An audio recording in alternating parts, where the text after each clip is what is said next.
Imagine a world where a talking rabbit doesn't just hide eggs, it slaughters your crew and threatens to unleash hell, all for a necklace your mom gave you. You're gonna face shape-shifting demons, survive a psycho's kidnapping, dodge bullets from a plane crash, and outsmart a twisted bunny with a sword that can end everything. Today I'm gonna break down the fatal mistakes made, what you should do, and how to beat the White Rabbit and his legion of monsters in Devil May Cry. These burglars have no idea that the script is about to be switched on them badly. So they infiltrate this holy site to steal some of the gold, but that's when this talking rabbit shows up. Yeah, Easter Bunny may be real after all. The only problem is this rabbit does not look friendly, and our money heisters make their very first mistake when they find a talking rabbit and decide not to shoot it. And Mr. Rabbit here just walks through them like a boss before pointing out that while our boys were focusing on the shiny stuff, they missed something very valuable. Turns out that being a gun for hire isn't the best line of work. Mr. Rabbit here was the one who hired these guys, and they didn't even know their employer. He breaks the glass and takes this weapon out that belonged to some dude called the Demon Knight, Sparta. He looks at the sword while talking about how selfish humanity is for punishing his world. Well, that's when our burglars decide that they've heard enough of this, so this dude tries to show him the exit. But that doesn't go so well, because in a split second, the world turns upside down to him, and his head falls off. The headless body of their comrade is all the motivation our armed robbers need to get serious, and they start desperately shooting at Mr. Rabbit, but they're either Imperial Stormtrooper level bad at shooting, or Mr. Rabbit here's too skilled, because none of the bullets connect,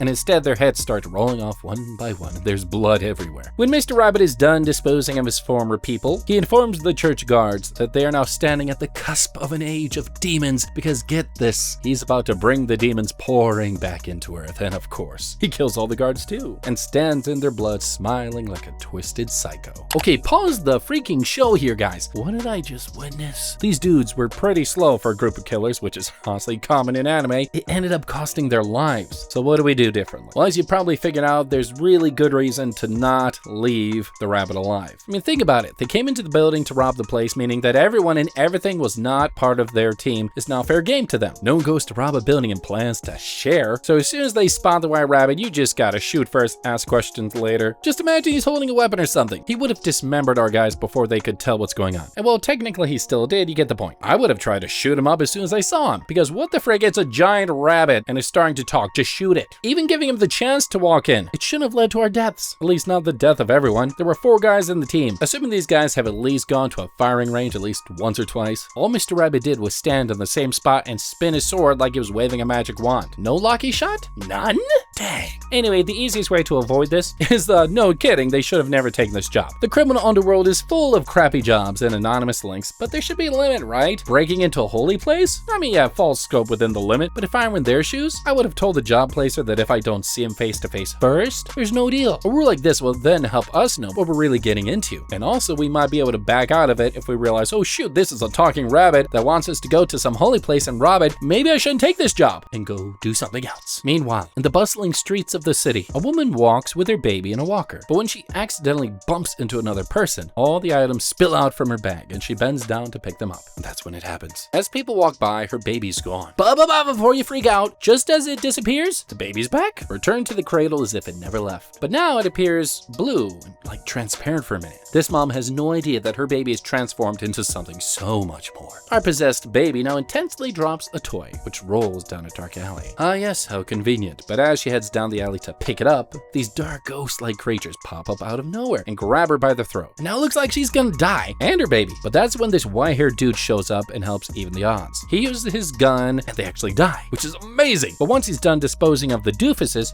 nothing makes a damsel swoon more than a hero showing up to save the day, right? While he's busy laying down some mad hero riz, the demon child behind him gets ready to attack. And that's when Whitehair turns to play with the baby, and that's when the baby decides to go full demon on him, and he whips out his gun to, kill the demon. But mom's instincts kicks in. Without thinking twice, she flogs Dante in the head and uses the opportunity to escape with her baby. Meanwhile, in the White House, the White House, Dr. Fisher gives a presentation to the president on why recent set of attacks were done by terrorist demons. He uses mythology and a bunch of scientific jumbo to explain why these creatures were from hell. Yeah, hell, like it's a real place. According to his theory, there's a rift between Earth and hell, and it just so conveniently happens that now and then a portal from hell opens rabbits and allows monsters to casually waltz into Earth and wreak havoc. Sounds like the devil's on a mission to me. While their meeting is on, they receive a video from Dark Com, a demon control company, that shows them what the White Rabbit did to our unfortunate mercenaries. And before the video goes out, White Rabbit tells those watching that if they want to find him, they should find the hunter. That's all the info they need. This overzealous dude in glasses, who's really the VP, immediately issues an order to catch all demon hunters and bring them to him. And just like that, all the innocent demon hunters get captured by the coppers, well, except our white-haired dude because he's so freaking badass. Our boy's enjoying his freedom by going to have some breakfast ice cream. Oh, I love breakfast ice cream. But just when he's about to start downing all that yummy goodiness, he notices that everyone is in danger. And that's why we learned, despite how weak he looked while fighting previously, he's actually super fast and strong. He grabs everyone in the cafe and pulls them away from a falling truck. When he tries to run away with them, he sees someone that looks like his old friend. And the dude calls him Dante. The only problem, according to Dante, is this guy should be dead. Turns out it's just a shape-shifting demon messing with his head. Back in the precinct, Darkcom interrogates all the demon hunters they've captured. But only the useful info they get is that there's a guy called Enzo who claims to have business with a talking rabbit. And as you expect, they go after him and grab him. When he wakes up, there's a taser in his face, but Enzo is as black as they come, so he cooperates for free. According to him, the White Rabbit wanted a job done, but he specifically requested our boy Dante to do it. So Dr. Fisher, does that,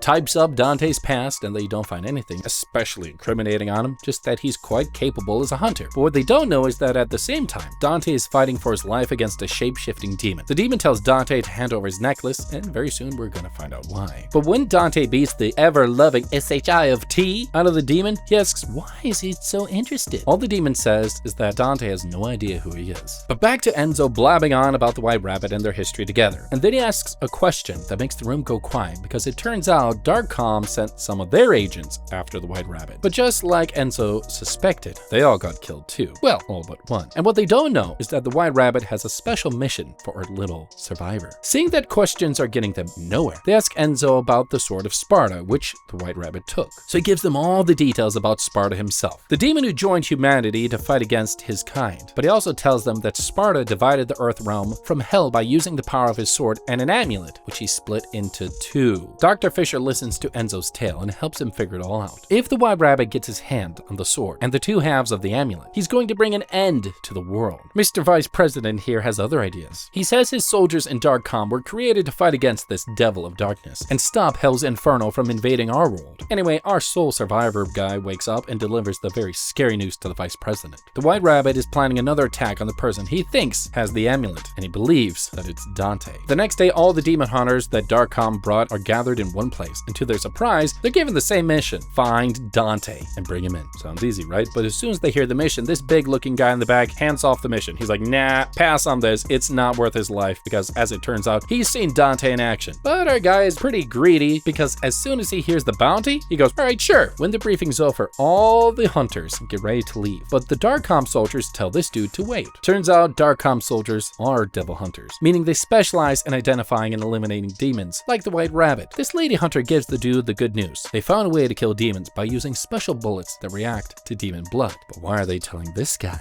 She so goes around and tells him all the ways they can identify a demon faking to be human. She draws him close and rips off his shirt. And sure enough, there's a demon heart beating where his chest should have been. Since there's no point in hiding it, this demon goes berserk. But his rampage is cut short when the lady shoots him in the head and he explodes. The Vice President calls her Lieutenant Arkham, but let's call her Mary. The sole survivor of White Rabbit's first attack shows up, and the Vice President introduces him as Anders. Now before Mary can object, VP says, no time for this, it's hunting time. And that evening, they send Enzo all on his own into Dante's house because he's the only familiar face Dante knows. And instead of dropping his guard like they expected, Dante points his gun at Enzo because thanks to Enzo, he nearly lost his pendant to the shape-shifting demon. Turns out it was Enzo who found him the job where he met the demon. But what Dante didn't realize was that Enzo had been wired by the Darkcom guys, so everything he was saying was being transported to them. All the other demon hunters used the distraction from Enzo to encircle Dante's hideout. But inside the room, Dante's already figured out what's going on. He's lived a bit, and he knows Enzo a little too well. Enzo spills the tea because he's really a spineless little piece of crap, and he tells Dante to just give him the pendant because even the presidency is hunting him. But Dante refuses because that necklace is a keepsake from his mom. Enzo tries to leave, but Dante's like, nope. When the mercenaries arrive, they find Dante seated in a chair. But when they spin it around, it's good old Enzo with a mop for hair. Very close to them, Dante Dante uses these balls on a table as his first weapon of choice. And despite his looks, our boy has a thing against killing humans who are after his life. So he just knocks them out, and that's when they start shooting at him, and he's a little too fast because no one notices him slip over to their side and join in the shooting games. And when they notice, he's already bored. So he knocks out a few more, and at this point it's getting sad for these guys. Like, they're professionals, but he is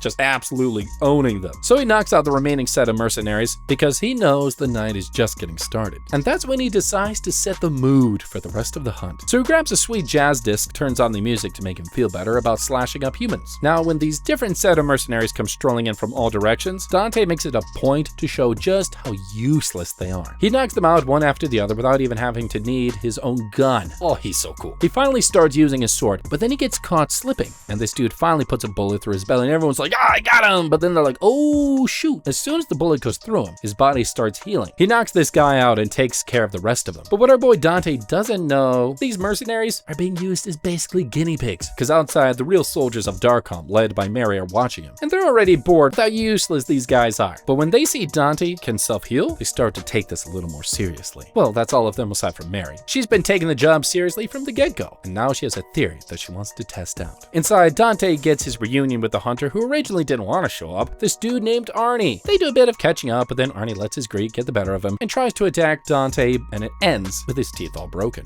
Ooh, you know, I really do feel bad for Arnie, I really do, but I think he could have handled things a lot better. He could have done this by partnering up. It's obvious that his relationship with Dante isn't the best, but it's close enough for Dante to know his entire family, so give the demon kid some credit. He actually has a heart. If I were in Arnie's position, I would have struck a deal with Dante, make it look sweet. It's gonna involve Enzo. Enzo so far is the closest person to Dante, and he pretty much looks like the only family Dante has around. So I'm gonna try to get Enzo to my side. I mean, the guy's already pretty much as black as the devil. This guy seems to have no morals, so all we have to do is get him to agree to join us in getting Dante's necklace. But it's not the way you're thinking. Instead of joining these bunch of losers to attack him, no, I'm gonna attack him in a place none of them would have ever thought. His pride. You see, Dante, for all his hard external features, he's a softie. He saved a woman and a baby when he had absolutely nothing to gain. And even when he saw Arnie, knowing full well why Arnie was there, his first line of thought was the well-being of Arnie's family back at home. He's a softie. He only immobilized everybody else because he understands the game. So using that against him, Arnie could create some sort of sob story and tell him that the Darkholm has his family captive, and the only way to get him out would be to bring in Dante's necklace. I think this would get us on Dante's soft side, especially if Enzo was the one who brought Arnie to see Dante. Then they can do one of two things. Enzo looks like a guy with a lot of connection in the underworld, so he could have simply gotten an artist to create a deep fake of Dante's pendant for the government to take. Then all Dante would have to do is to move the position of the real one from his neck to maybe his back pocket, anywhere else. Then the government can take the fake one and zip off. They'll figure it out eventually, but at that point, we will have been long gone. As for Dante, who knows? He can go back to doing whatever the frick he wanted to do. Back on the ship,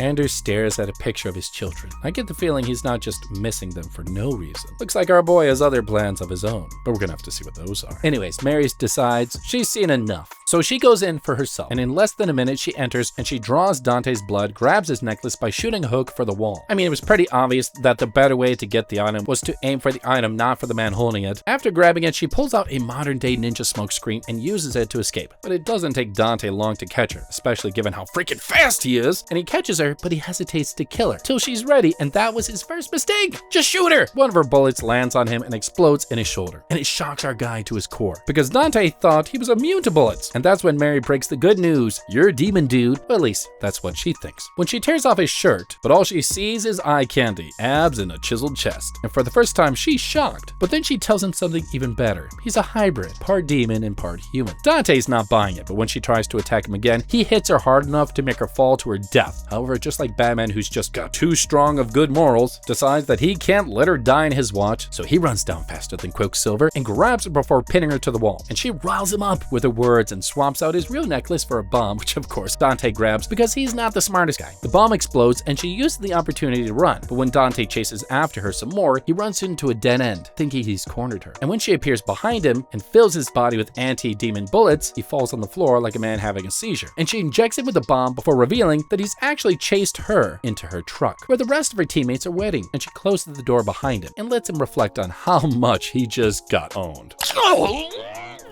This is embarrassing! Our guy is so overpowered and he just let it happen. You had her. You could just shot her legs. Do something. Just Pew! Immobilize her, and then take your stuff back. Oh. Look, it all went wrong when Dante realized he was facing a girl. I called it. Yeah, I went there. She's skilled and good at her craft. But if Dante wasn't pulling his punches, he would have knocked her lights out or like I said, just shot her somewhere and prevented her from leaving. Because Dante here has super strength, super speed, super healing. This dude is superhuman. He's like the Flash combined with Wolverine. That is a terrifying combination. Dante had the perfect chance to knock her out or even let her fall to her death, but no, he chose to interrogate her. That's where we differ. I would have just knocked her out as soon as I saved her, tie her up, take her to a location only known to me, and while she's passed out, I'd probably maybe check all of her belongings and pockets and make sure I find my necklace, because frick this, I'm not gonna play by her rules. Now the final piece on the puzzle would be that, sure, I'd lose some of my smug demeanor. I mean, let's face it, the only reason Dante here lost his fight was that he decided to play the game of pride. He felt he couldn't lose. I mean, I guess he never saw Superman get beaten up by Batman. Brain beats brawn almost every time. And our boy got a lot of brawn, so if he just used his brains a little bit, he would win all the time. So to help our little boy wonder here, I would have had a brain to match my brawn. I'm gonna get me a partner smart enough to think for me, or I just allow myself to use my brain. By using his brain, he would have figured out that despite how powered up his specs are, he's not invincible. And that knowledge alone would have saved him the embarrassment that he had faced in getting his butt handed to him by Mary. Speaking of Mary, she is just so satisfied with her performance that she takes a trip down memory lane the night that everything changed. And she remembers going to the movies with her parents, but on their way back, they get attacked by a demon. And it was her first encounter with the demons from hell. And though our girl was brave and stood to face it, she was only saved by a speeding train that hit the demon at almost supersonic speed. And after that, things were never the same. Her father, a researcher, decided that it was his life mission to prove that what they had seen that night was real. So he locked himself away forever. It's honestly really sad. And that was the night that Mary became fated to battle demons forever. Now back in the present, Mary thinks that Dante and Enzo have gotten a little too comfortable in their cell, so she decides to heat things up a bit. She uses the flamethrower in the vehicle and tries to cremate our boy alive. They dodge just in time. But as they continue their journey towards Darkcom's HQ, something's gonna happen. Oh, you're gonna have to wait to see what it is. Anyways, Dr. Fisher goes geeky mode over the pendant in his bus, and that's when he notices that the pendant is emitting a frequency. This dude here says what everyone is thinking by pointing out that since the pendant is capable of destroying the world, don't they just destroy it? But the geek and Daryl doctor is like, no! So he turns down that offer, and that's when he notices that the frequency of the pendant is slowly changing from what he first noted. And the VB decides to recruit Dante to join their holy demon extermination mission, but he doesn't have much luck. Dante, who is really angry that Enzo snitched about his childhood, but that doesn't bother the VP because he's interested in getting the super soldier on their side. And he tells Dante that his father was most likely a demon, but Dante isn't buying it, and neither is Mary, who can't imagine fighting alongside him. After tracing the source of the change, he notices something terrifying. The frequency is responding to how close the other half of the pendant is to the one that they have. And from what they can see, this other pendant, the one they're looking for, is getting closer and closer to them. But just when Mary tries to prove that Dante is just messing around and actually knows that he's a half demon, a series of bombs go off in their transport vehicle. Debris is flying everywhere, and Mary spots the White Rabbit with a rocket launcher, and he's come for his package. Anders goes to Dr. Fisher and tells the good doc to give him the pendant for safekeeping. Mary thinks her only opponent is the White Rabbit, but when these demons start popping up out of nowhere and pull off a freaking Avengers Assemble stance, you know it's about to get bad for you. Even the police officer who made them stop their vehicle turns out to be a demon in disguise, and the White Rabbit gives a vote of thanks to the USA for helping him secure the second amulet. And right about now I'm thinking, we could have just destroyed it and,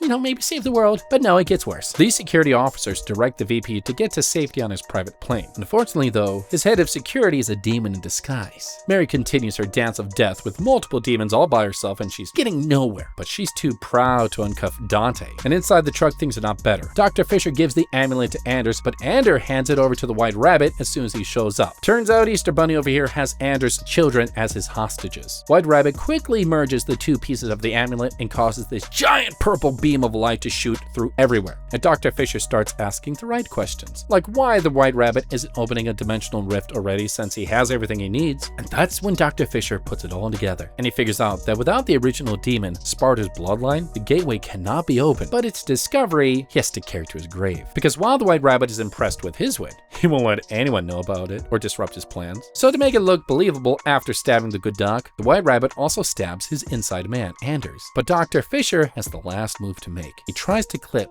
the White Rabbit with a bomb, but the White Rabbit goes and he sends the bomb back into the bus and closes it just in time to miss the explosion. And that's the end of our Dr. Fisher. No, come on, Doc, you didn't have to die. Sure, yeah, you're absolutely right. But for people dedicated to eradicating demons, you slipped on this one. If I were in their shoes, I would start by debunking the very root of this issue. If the shapeshifting monster didn't stop their convoy, maybe our doctor would still be alive today. But how do you stop them from shapeshifting? Well, you can't. But what we can do is create a device that can identify monsters from humans. I mean, if the research lab can create bullets that are deadly not only to monsters, I'm sure they can create a device that lets them know who's human and who's not, and slap that technology into goggles. You know, like Mission Impossible style. Use some high-level facial recognition stuff. With a device like that, this mission would go a lot smoother. Because Mary over here would be able to tell if it's a demon trying to distract them, and probably headshot the demon before the rest of the crew can arrive. But beyond this Dr. Fisher has no business being in the field. Yeah, I'm sure he was excited, but come on, he's been patient for only who knows how long. What would a few more hours of waiting to get to a safe space for them to then retrieve the amulet and return have cost him? He lost his patience, and dare I say it, that's the only reason he lost his life. Now they're gonna be stuck in the dark while Mr. Easter Bunny continues with his devilish end the world plan. Great going, guys. After Dr. Fisher's death, Anders finally uses the button to release Dante from his custom-made cuffs. But when Dante finally gets ready to lash out and strike at Mr. Bunny Ears over here, the White Rabbit turns his rocket launcher in the direction of some kidnapped kids trapped in a school bus. Now Dante, he can't just let the children die, so he jumps faster than a freaking rocket and uses his sword to parry the missile while taking the full weight of the explosion. But now after getting everything he needs, the White Rabbit and the rest of his group of demons make a strategic retreat. Not really. Dante has other ideas. He chases them on a super cool powered bike, and they keep attacking him with fire, ice, and even cars. Holy shoot! Now while Dante is chasing Rabbit, he has no idea that it's all part of his plan. According to his plan, Dante's eyes are starting to turn red. But just when White Rabbit is about to get everything he's ever wanted, Mary's mini bomb inside of Dante's bloodstream explodes and blasts off half of our pretty boy's face. Instead of escaping with the chance he's gotten, White Rabbit comes out and inspects Dante, and he says that he still needed to push Dante further. But things get even weirder because he calls Dante son of Sparta. In the midst of the bloodbath on Dark Calm, Smarty Pants gold-haired dude becomes the new Dr. Fisher. And she asks the obvious question of why the White Rabbit has not started the apocalypse. And Mary shows up before he can think more and figure out an answer. And she says they're taking the fight to the White Rabbit because she's been tracking the amulet and she knows where it is. Mary heads down to Anders and proves that she's as gullible as they come. When he tries to stand, he realizes that the rabbit's wound in his chest is too deep, so he can't help them just yet. And that's when this dude shows up and asks to replace him. And of course, Mary's like, okay, great, let's do it. What an idiot! But that soldier is a shape-shifting demon also. These demon guys are not letting the Dark Calm people have any breathing room at all. Dante's still alive, despite having half of his face blown off, and we see him having flashbacks of his childhood, at the moment when his mother gave him and his brother, Virgil, the pendants to keep. When he opens his eyes, Enzo tells him they've been taken prisoner, and this time they're stuck on a plane. Things get even more shocking to Dante when he realizes the person opposite him is the vice president of the USA. When the demon sentries realize he's awake, they show up with a video from White Rabbit for our boy. While they mess around with the video player, the VP continues his attempt to woo Dante into working for the government and for God. But Enzo points out that they're all still candidates for death because they're stuck with demons on a plane a few thousand feet above sea level. But the VP is adamant. In his words, he ain't kicking the bucket because he still has work to do for God. Anyway, as soon as the demons are done fiddling with the player, the White Rabbit comes on the screen. And the first thing he says is, everyone is gonna die. Well, unless Dante here is able to tap into his real devil genes. Now back to Mary and her team. They arrive at the location where the amulet is, and it's a little too quiet.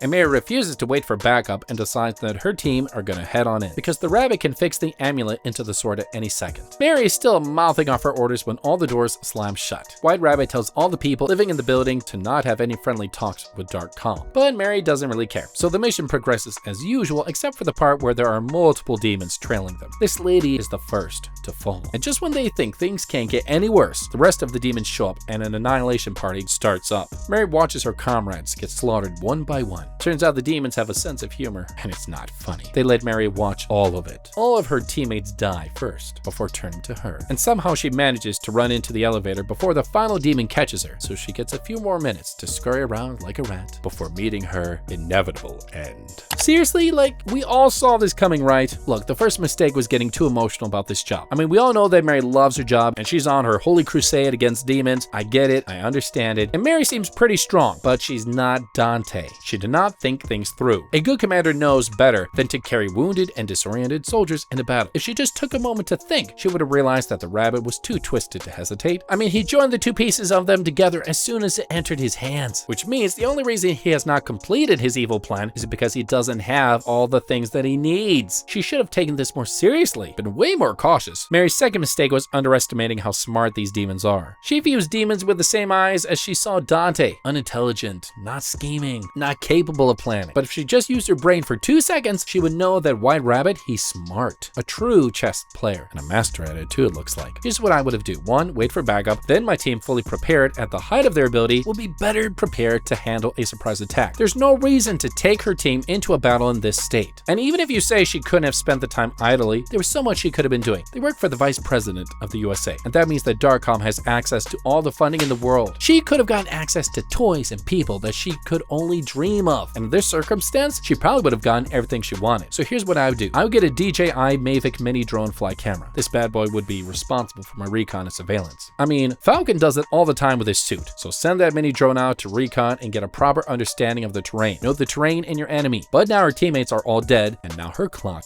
is ticking down fast. Inside the elevator, Mary takes a moment to breathe, and the deaths of all of her teammates flash before her. But she's still alive, and she knows her survival comes first. So she braces herself and heads out. But she's now proven that she's not really thinking clearly right now, because she just runs into poison gas. You could have just looked around a little bit before you went running out. On the plane, White Rabbit explains to Dante that he really is the son of Sparta, because that's the only explanation for his freakish abilities. And he tells everyone on the plane that the plane has been rigged to blow up. But the only way to save them all is if Dante taps into his inner demon and saves everyone. And everyone just, turns to Dante, is like, okay man, turn into Super Demon Man and just save the day. But our boy says clueless, he's in denial still. But Enzo helps him come to terms with it. He tells Dante there's nothing wrong with being Sparta's son, because Sparta was, for all intents and purposes, a good demon. Dante buys into Enzo's bullcrap and tries to feel confident again, and that's when the blue demon reminds him how he was a helpless little twat that watched his brother and mother get murdered. And that sets him off, and Dante decides to slice and dice the demons. And now Mary continues her journey to escape, and thanks to the poison, she cannot tell reality apart from her hallucinations. She falls through the ceiling and sees a real demon, and her dance with death continues until she comes to this door. She finds monster refugees behind a locked door and begs them to take her in. Luckily, unlike her companions, these guys are kind enough to hide her, and the demon chasing Mary shows up and turns the refugees' house upside down. But it doesn't find Mary, and so it lets them go. But this little ungrateful little piece of crap comes out with her gun, because it turns out she didn't know she was getting help from demons. Meanwhile, Dante continues his fight with the twin demons of fire and wind, and they use our boy to mop the floor so bad he goes into flashback mode on his own. And this time, however, he remembers what his mother told him about his father. He was a brave warrior demon. Cue the music! Dante decides that if he's gonna go down, he's gonna go down showing the greatest piece of badassery possible. And that's when his devil trigger finally works, because his hand and half of his face start morphing into a demon. And he gets so strong that he sends the fire demon flying with a single punch. And fire decides to kill Dante since Dante has finally awakened his demon side. But that doesn't work out, because it takes Dante less than a second to kill the crap out of the fire demon. Mary pressures the refugee demon before she decides to shoot them. They tell her their story, the story of their homeland, a place called Makai. Turns out their land is so polluted that young life cannot grow there. And they explain that the rabbit created a device that allows them to teleport from their region into Earth. And that's how Rabbit was able to bring all the giant demons that killed her crew. Unfortunately for them, when the rabbit brought them over, even the harmless demons were feared by the humans. So the humans hunted them and killed them. The poor refugees had to go into hiding, because even though the air was better in the human world, they would still be hunted and killed once spotted. And Mary thought she had seen the worst of the rabbit. So you can imagine the shock on her face when she found out that he was carrying out experiments on his own kind, using orphan children as test subjects. Mary finally gets off her high horse and admits that despite everything she claims to know, she really is the Jon Snow of this universe and knows nothing. She decides to not kill the refugees and even promises to send help for them. What a girl doesn't know is that this is still a part of the rabbit's plan.